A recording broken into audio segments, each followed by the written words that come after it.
అంటే వాళ్ళు 5 సంవత్సరాల కాలంలో వాళ్ళు చేసినటువంటి పనులు, అక్రమాలు లేదా వ్యాఖ్యలు ఇవన్నీ కూడా ఇప్పుడు వాళ్ళకి ఎదురు తిరుగుతున్నాయి అనేటువంటిది మనకి స్పష్టంగా కనిపిస్తా ఉంది. అందువలన చట్టం తన పని తాను చేసుకుపోతా ఉంది. అయితే ఇక్కడ మాత్రం నేను ఒక విషయాన్ని స్పష్టంగా చెప్పదలుచుకున్నాను. ఇప్పుడు జరుగుతున్నటువంటి వేగం అంటే మెల్లగా జరుగుతున్నది అనేది నా అభిప్రాయం. ఈ వేగంతో గనక ఇలాగే అరెస్టులు జరుగుతూ పోతూ ఉంటే వచ్చే ఎన్నికల నాటికి ఈ కేసులు ఏమి తేలకపోయినా లేదా అధికార యంత్రాంగంలో ఎవరైనా కుమ్మక్కయి తగినటువంటి సాక్ష్యాధారాలని కోర్టులో ప్రవేశపెట్టకపోయినా కేసులు పోయినా గానీ అవి 5 సంవత్సరాల తర్వాత జగన్మోహన్ రెడ్డికి, వైసీపీకి ఆయుధాలుగా మారేటువంటి అవకాశం ఉంది. అందువలన ఇప్పుడు పెడుతున్నటువంటి కేసులన్నింటినీ కూడా ఎంత వీలైతే అంత త్వరగా కోర్టుల ద్వారా వాళ్ళకి శిక్షలు పడేట్లు, అదేవిధంగా వాళ్ళకి వ్యతిరేకంగా ఉన్నటువంటి సాక్ష్యాలన్నింటినీ పక్కాగా సమీకరించాల్సినటువంటి అవసరం అయితే అంటే పక్కాగా అంటే కొంచెం సమయం పడుతుంటది కదా సార్, కాదంటారా? అదే చెప్తున్నా. సమయం ఇప్పుడు ఇవాళ ఉన్నటువంటి వాతావరణం ఇందాక మీరు చెప్పారు, చంద్రబాబు నాయుడు గారు జైల్లో ఉన్నప్పుడు డ్రోన్లు ఎగరేయటం, లేకపోతే కెమెరాలు జేబులో పెట్టు తిరగటం, ఇటువంటివన్నీ కూడా అప్పుడు చెప్పారు కదా. ఇప్పుడు దాన్నే కూడా మన పేరుని నాని లేకపోతే వీళ్ళందరూ కూడా దాన్ని ఇంకొక రూపంలో ప్లే చేస్తున్నారు. ఆ ప్లే చేస్తున్నటువంటి దాన్ని మనం తక్కువ అంచనా వేయకూడదు. అదే సార్, ఇది నేను చెప్పదలుచుకుంది. ఎందుకు అంటే అప్పుడు మరి మేము చేసింది మా మీద ఇటువంటి ఆరోపణలు చేశారు కదా, ఇప్పుడు కూడా జరుగుతున్నటువంటి దానిలో ఇదే అని వాళ్ళు చెప్తే నమ్మేటువంటి వాళ్ళు కూడా కొంతమంది ఉంటారు. నేను ఆ జాగ్రత్త తీసుకోవాలని చెప్తున్నా.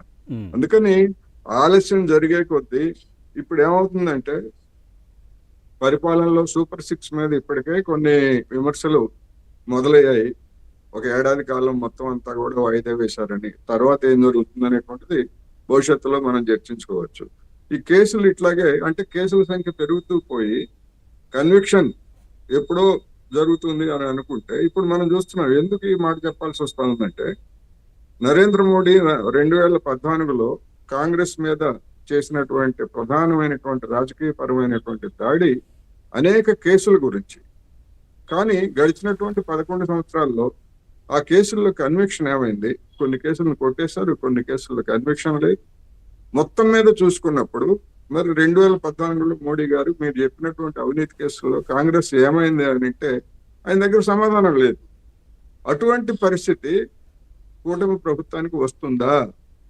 ఇదే విధంగా కొనసాగేట్లయితే అటువంటి పరిస్థితి వచ్చిన ఆశ్చర్యం లేదు అనేది నేను చెప్పగలను. అందుకని ఎంత వేగంగా కేసులు ఎంత ఫాస్ట్ గా వీలైతే అంత ఫాస్ట్ గా నడిపించడానికి అవసరమైనటువంటి చర్యలు తీసుకోకపోయేట్లయితే రాజకీయంగా 5 సంవత్సరాల తర్వాత అవే గుదిబండలుగా మారేటువంటి అవకాశం కూడా ఉంది అని చెప్పదలుచుకున్నాను. అయితే ఇప్పుడు పేరు లాంటి వాళ్ళు ఉన్నారు.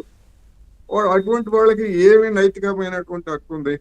బియ్యం వాళ్ళ గోడౌన్లో దాచినటువంటి బియ్యాన్ని బొక్కేసినందుకు 1,70,00,000 ఒక విడతగా చెల్లించారని, 2 విడతలుగా.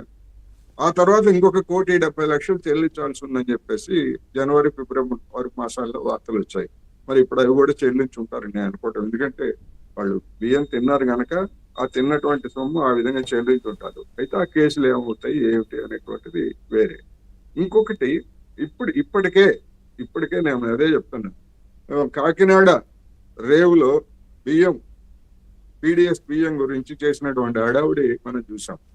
ఇప్పటికే స్టార్ట్ అయింది. ఏమైంది ఆ బియ్యం కేసు సంగతి? ఆ వాడేమైంది, ఆ బియ్యం ఏమైనా అనేటువంటిది వస్తుంది.